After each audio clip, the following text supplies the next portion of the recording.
जय श्री सीताराम।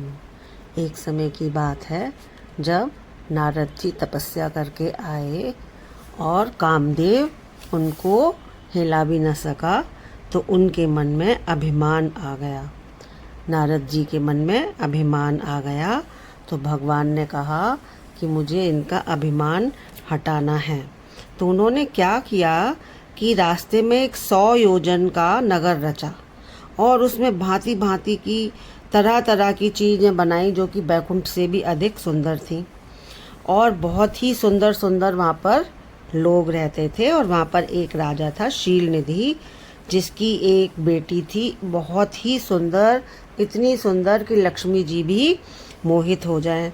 अब जब नारद जी वहाँ उस नगर में गए तो राजा ने अपनी बेटी को बुलाया और कहा, जरा मुनि जी इसके गुण दोष देखकर बताना।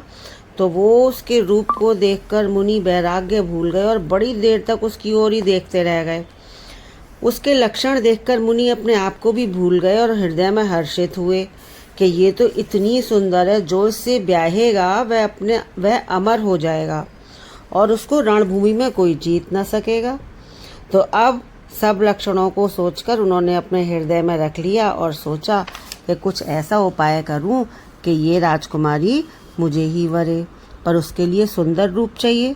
तो वो भगवान के पास गए और बहुत प्रकार से विनती करी। तब लीलामय प्रभु प्रकट हो गए और उन्होंने ये कहा कि हे प्रभु, आप अपना रूप मुझे दे दीजिए और किसी भी प्रकार मैं उस राजकन्या को नहीं पा पाऊंगा।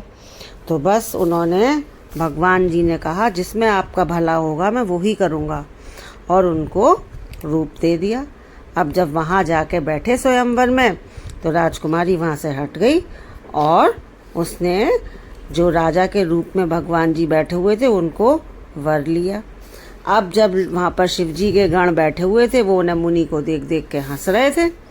तो जब उन्हें देख देख के वो हंस रहे थे तो उन्होंने पानी में जाके, मुनि जी अपना रूप देखिए। जब देखा तो बंदर का रूप था।